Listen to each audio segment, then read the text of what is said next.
सासू माँ, तुम कब से एसी में सोने लग गई?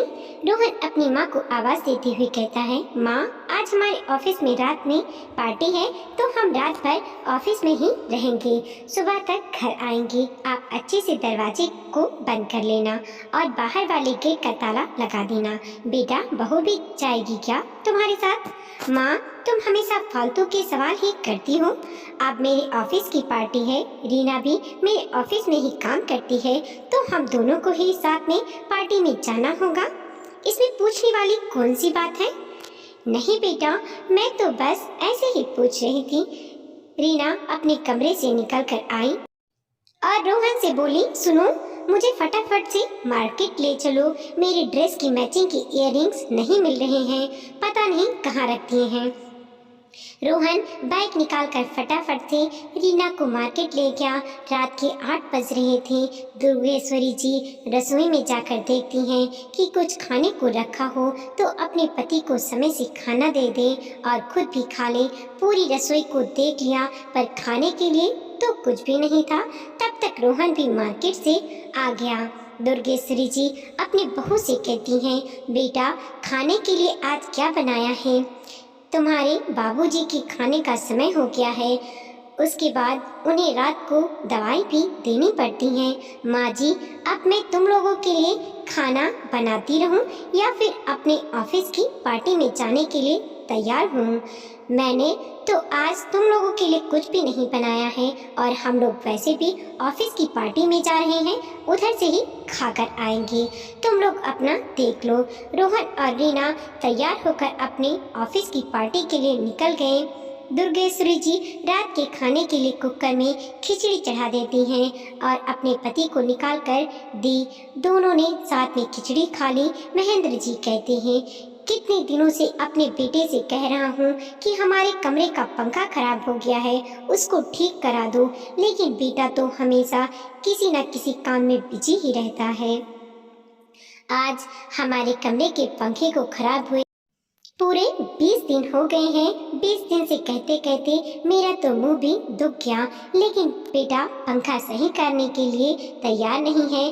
और देखा तुमने दुर्गेश्वरी, बहू ने अभी मार्केट जाने के लिए कहा, अपने कानों का कुछ खरीदना था तो कैसे बेटा तुरंत मोटरसाइकिल निकाल कर चला गया। लेकिन हमारे कामों के लिए हमारे बेटे के पास समय नहीं है। मई जून की भयंकर गर्मी पड़ रही है, मुझसे तो ठीक से खाना भी नहीं खाया जाता ऐसी गर्मी में। आजकल के बच्चों के पास माता पिता के लिए और उनके कामों के लिए समय नहीं है और बाकी सारी दुनिया भर के काम करने के लिए उनके पास समय होता है। तुमने वह अगरबत्ती के पैकेट का हाथ वाला पंखा बनाया था, वही दे दो, कम से कम उसी को हिलाता रहूंगा। नींद तो ऐसी गर्मी में आने नहीं रही है। आंगन में भी अगर चाय पाई डालेंगे तो एक पत्ता भी नहीं हिल रहा है, ऊपर से मच्छर अलग काट रहे हैं। दुर्गेश्वरी जी कहती हैं, कल बेटे से कहेंगे कि हमारा पंखा ठीक करा दो, नहीं तो हम दोनों इतनी गर्मी में बीमार पड़ जाएंगे, फिर तुम्हारा ही काम पड़ जाएगा। इतना कहकर दुर्गेश्वरी जी रसोई में बर्तनों को रखने चली गईं। उसके बाद चाबी उठा करके गेट में ताला लगाया और सारे कमरे को चेक करने लगी कि सबके गेट बंद हैं या नहीं। जब वह बहू बेटे के कमरे में गई तो देखा बहू बेटा तो अपने कमरे का एसी खुला छोड़ गए हैं। कमरे में एकदम ठंडक है, पूरा कमरा ऐसा ठंड रहा है जैसे शिमला हो। उस कमरे में 2 मिनट खड़े होकर दुर्गेश्वरी जी को ऐसा लगा जैसे चैन की सांस आई हो। वह एसी को बंद करने की कोशिश करती हैं कि बहू बेटा तो सुबह तक आएंगे नहीं तो फालतू में ही चलता रहेगा, लेकिन उनको समझ ही नहीं आया कि उनको बंद कैसे करना है। बहुत देर तक उन्होंने कोशिश की लेकिन बंद नहीं कर पाई। अपने कमरे में आकर महेंद्र जी से कहा, आज सच में बहुत गर्मी है, बहू बेटे के कमरे का एसी तो फालतू में ही चल रहा है और मुझे बंद करना भी नहीं आता है। तो ऐसा करते हैं, हम दोनों अपनी दरी लेकर के उधर ही कमरे में बिछाकर सो जाएंगे, कम से कम सुकून की नींद तो आएगी। दुर्गेश्वरी जी 2 दरी लेकर के बहू और बेटे के कमरे में जमीन में सो गईं। एसी की ठंडक में उन्हें ऐसी नींद आई कि पता ही नहीं चला कि कब सुबह के 5 बज गए। सुबह 5 बजे बेटा बहू जब अपने ऑफिस की पार्टी करने के बाद घर आए तो उनके पास गेट की दूसरी चाबी पहले से ही थी। मेन गेट का दरवाज़ा खोलकर वह अपने कमरे में आए। अपने कमरे में माता पिता को लेटा हुआ देख कर के बहू बेटे दोनों आग बबूला हो गए। दोनों का गुस्सा 7वें आसमान पर चढ़ गया। चिल्लाते हुए बेटा बोला, माँ आप इस कमरे में क्या कर रही हो? यह मेरा और रीना का कमरा है, आप मेरे कमरे में क्यों सो रही हो? हड़बड़ाते हुए महेंद्र जी और दुर्गेश्वरी जी उठ गए। उन्हें तो समझ ही नहीं आया कि वह अपने बेटे बहू से क्या कहें। तब तक बहू बोल पड़ी, इस घर में प्राइवेसी नाम की तो कोई चीज ही नहीं है। बेटा बहू के कमरे में सो रही है, शर्म नहीं आती है? तुम्हारा कमरा है तो उसमें क्यों नहीं लेटी? मेरे कमरे में आकर क्यों सो गईं? और तुम्हारी हिम्मत कैसे हुई मेरे कमरे में आकर के सोने की? दबी आवाज में दुर्गेश्वरी जी कहती हैं, बेटा वह मेरे कमरे का पंखा इतना दिनों से खराब है। तुमसे तुम्हारे पिताजी कितने दिनों से पंखे को ठीक करने के लिए कह रहे हैं, लेकिन तुमने उन्हें ठीक ही नहीं कराया। रात में जब मैं तुम्हारे कमरे का दरवाज़ा बंद करने आई तो कमरा बहुत ठंडा था। एसी बंद करने की कोशिश की तो मुझसे हुआ नहीं, तो मैंने सोचा कि तुम्हारा कमरा इतना ठंडा है तो क्यों ना हम इसी कमरे में सो जाएं। वैसे भी तुम लोग तो थे नहीं और हम तुम्हारे कमरे में अपने बिस्तर बिछा कर सो गए। रीना चिल्लाते हुए कहती है, उठाओ अपने कपड़े और निकल जाओ मेरे कमरे से। शर्म नहीं आती बेटे बहू के कमरे में सोते हुए? इतना ही ज़्यादा शौक है तो खरीद क्यों नहीं लेते एसी? और तुम कब से एसी में सोने लगी? कभी देखा भी है एसी? ऐसा एसी मेरा है, मेरे पापा ने इसको दहेज में दिया है। इससे पहले तो तुमने कभी एसी की शक्ल भी नहीं देखी होगी। बहू इतना उल्टा सीधा बोले जा रही थी, लेकिन बेटा कुछ भी नहीं कह रहा है, बल्कि अपनी पत्नी की बातों में हाँ मिला रहा है। महेंद्र जी अपना बिस्तर उठाकर अपने कमरे में चले गए। पीछे से बहू अपने सास ससुर से चिल्लाते हुए कहती है, अपने कमरे में बिना पंखे के सो जाते तो मर थोड़ी ना जाते। आकर मेरे कमरे में सो गए, सारा कमरा गंदा कर दिया। अब मुझे पूरे कमरे की सफाई करनी पड़ेगी। दुर्गेश्वरी जी और महेंद्र जी अपने कमरे में आकर के सर पकड़कर बैठ गए, क्योंकि उनके बहू बेटे ने इतनी ज़्यादा बेइज्जती कर दी थी कि वह अपने आप को कोस रहे थे कि क्यों वह बहू बेटे के कमरे में सोने के लिए गए। इधर ही बिना पंखे वाले कमरे में सोते रहते, जितना तो हम सुकून से सो भी नहीं पाए हैं, उससे ज़्यादा बेटे बहू ने हमें सुना दिया है। दुर्गेश्वरी जी अपने पति से शिकायत करती हुई कहती हैं, जब से बेटे की शादी हुई है बेटा बहुत बदल गया है। बहू कुछ भी कहती है वह उसके हाँ में हाँ मिलाता है। अपने माँ बाप की उसे तकलीफ दिखाई नहीं देती है, खुद तो ऐसे में सोता है और हमारे लिए पंखे की भी व्यवस्था नहीं करता है।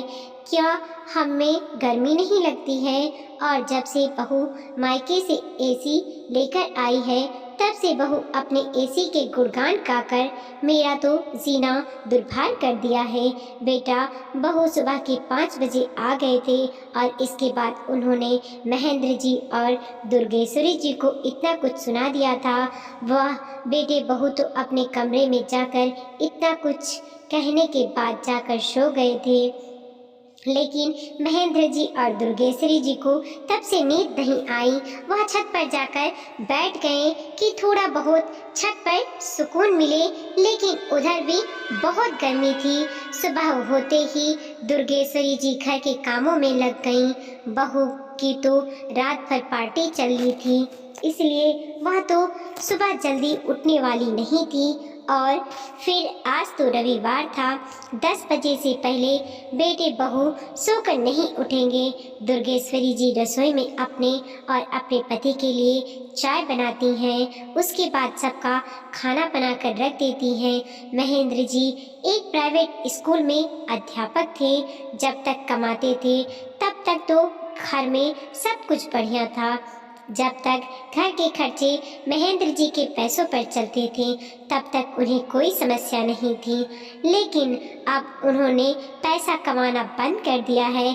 अब बेटे की कमाई पर घर के खर्च चल रहे हैं, तो माता पिता को भी अपने बेटे के हिसाब से ही चलना पड़ रहा है। अगर घर में कोई अवस्था हो जाती है तो उसको भी बेटा ही देखता है, चाहे फिर वह एक दिन में देखे या एक महीनों में, यह उसके ऊपर निर्भर करता है। खैर, अपना काम होता है तो बेटे बहू घंटे भर में कर लेते हैं, लेकिन माता पिता के काम तो महीनों तक लटके रहते हैं। महेंद्र जी अपने कमरे में बैठे चाय पी रहे हैं और सोच रहे हैं कि जब से उन्होंने कमाना बंद किया है तब से बेटे बहू का व्यवहार कुछ ज़्यादा ही उनके प्रति बदल गया है। अब तो वह उल्टा सीधा सुनने के साथ साथ मान मर्यादा भी भूलते जा रहे हैं। उन्हें यह भी नहीं पता है कि अपनों से बड़ों से किस तरह से बात की जाती है। अरे, अगर मेरी पत्नी को गर्मी लग रही थी, वह उनके कमरे में सो भी गई, तो ऐसा क्या गुनाह कर दिया था उसने जो बेटे बहू ने उसे इतना सुनाया। मैंने अपने बेटे बहू के लिए इतना कुछ किया, वह तो उन दोनों को दिखाई नहीं देता। 2 साल से मैंने नौकरी करनी बंद कर दी है।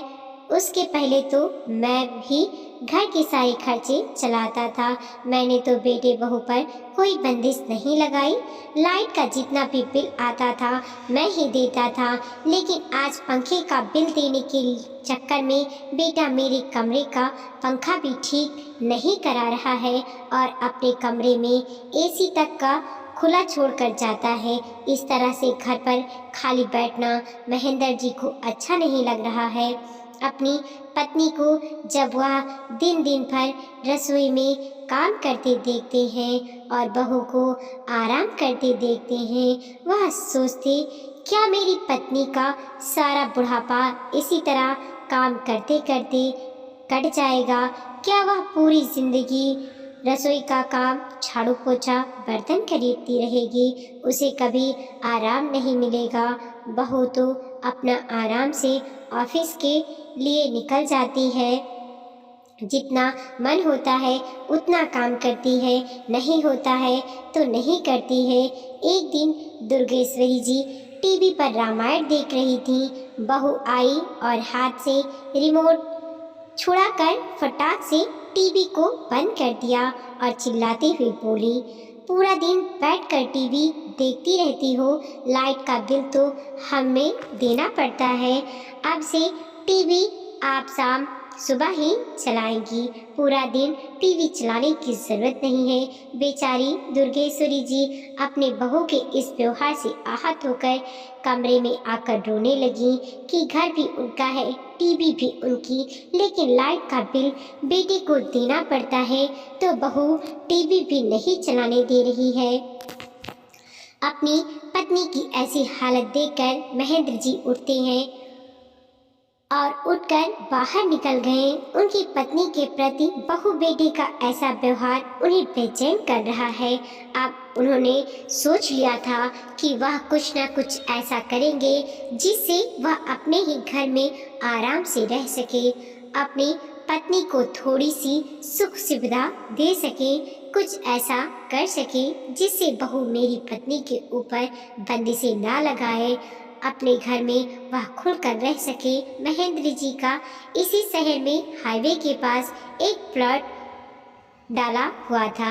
एक दिन महेंद्र जी अपने बेटे से कहते हैं, बेटा, मैंने वो हाईवे वाला फ्लैट खरीदा था, अब मैं उसको बेचने जा रहा हूँ। उसके लिए खरीदार भी मिल गया है। फ्लैट बेचने के बाद सुनकर बेटा भड़कते हुए कहता है, आपका दिमाग खराब हो गया है पापा। माँ बाप तो अपने बच्चे के लिए प्रॉपर्टी जोड़ कर रखते हैं, जितना हो सके उतना कोशिश करते हैं, और आप खरीदी हुई प्रॉपर्टी को बेचने की बात कर रहे हैं। आप उसे प्लॉट को नहीं बेच सकते। महेंद्र जी ने कहा, मैंने खरीदा था, मैंने उसको बेचूं, उसे रखूं, यह मेरी मर्जी है। जब तुम्हारे कमरे में हम तुम्हारी मर्जी के बिना नहीं जा सकते, तो मेरा फ्लैट बेचने में तुम अपनी मर्जी क्यों चला रहे हो? तुमने तो नहीं खरीदा था उस फ्लैट को।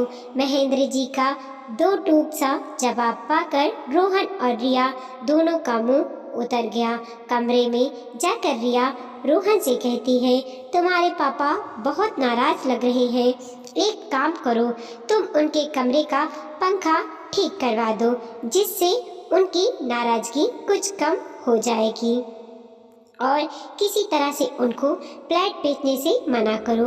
महेंद्र जी की नाराजगी को देख करके रोहन उनके कमरे में आया और फैन को उतारकर उसको ठीक कराने के लिए ले जाने लगा। महेंद्र जी पीछे से कहते हैं, रोहन, अब तुम्हें मेरे कमरे के पंखे ठीक करवाने की जरूरत नहीं है, मैं अपना पंखा खुद ठीक करवा लूँगा। तुम्हारे भरोसे मैंने बहुत बैठ लिया, अब नहीं बैठूंगा। जब तक हमारा पैर हाथ चलता रहेगा, तब तक दिमाग भी चलाता रहूँगा।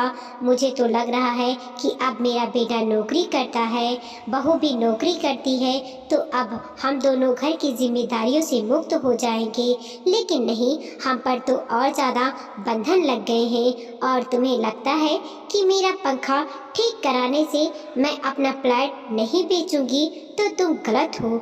मैंने बहुत अच्छी तरह से सोच लिया है कि मुझे क्या करना है। कुछ दिनों में महेंद्र जी अपने हाईवे वाले फ्लैट को बेच देते हैं, और उनके अच्छे खासे दाम उन्हें मिल जाते हैं। पूरे 15 लाख का फ्लैट बिकता है। 15 लाख रुपए में से 14 लाख रुपए तो महेंद्र जी बैंक में जमा करा देते हैं, जिसका उन्हें हर महीने ब्याज आने लगता है, और उस ब्याज से वह अपने और अपनी पत्नी के छोटे मोटे खर्च को पूरा करने लगे। अब वह अपने बेटे बहू के आगे हाथ नहीं फैलाते हैं।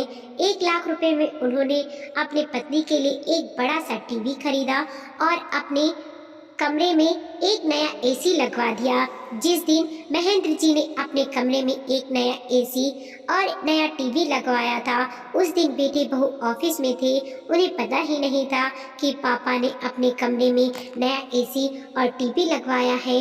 रोज की तरह बेटा बहू अपने कमरे में सोने के लिए गए, तभी उन दोनों के कमरे से तेज तेज बोलने की आवाज़ आने लगी कि पता नहीं उनका एसी कैसे खराब हो गया है, एसी नहीं चल रहा है। रोहन एसी को ठीक कराने वाले को फ़ोन करता है। रात होने की वजह से वह रात में आने से मना कर देता है और कहता है, मैं कल आकर देखूंगा।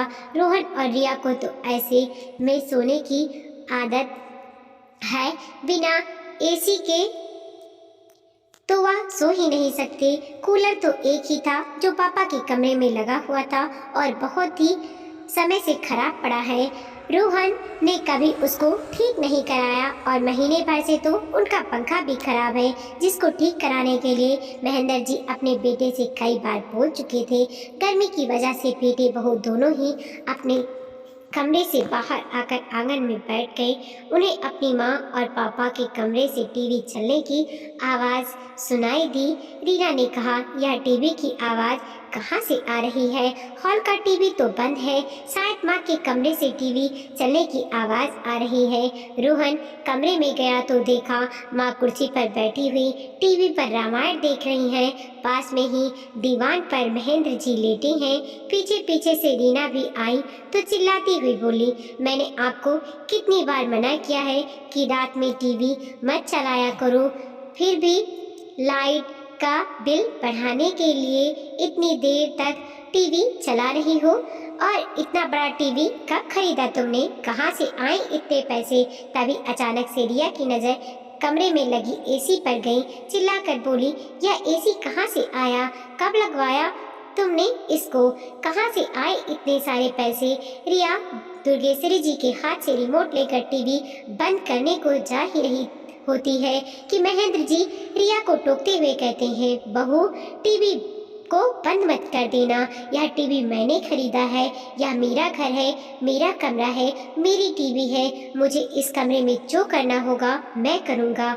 महेंद्र जी की बात सुन करके रिया के कदम जहाँ थे वहीं ही रुक गए। और हाँ, यह एसी और टीवी मैंने अपने पैसों से खरीदा है।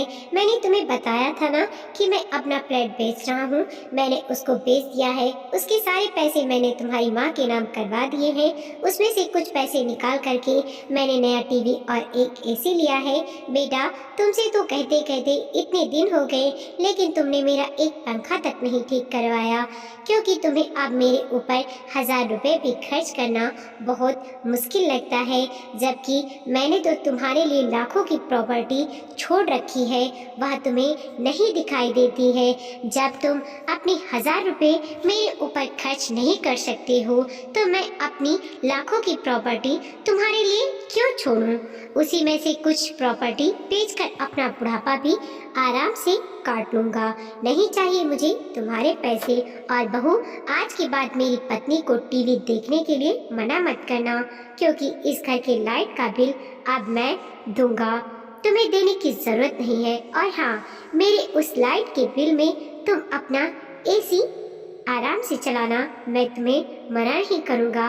महेंद्र जी की बात सुन करके बेटे बहू चुपचाप से कोने में खड़े रह गए। उन्हें ऐसा लगा कि उनके पिता ने उनके गाल पर अपमान का ऐसा छन्नाटीदार चाटा मारा है, जिसकी वजह से उनके माथे पर पसीने की बूंदें उभर गईं।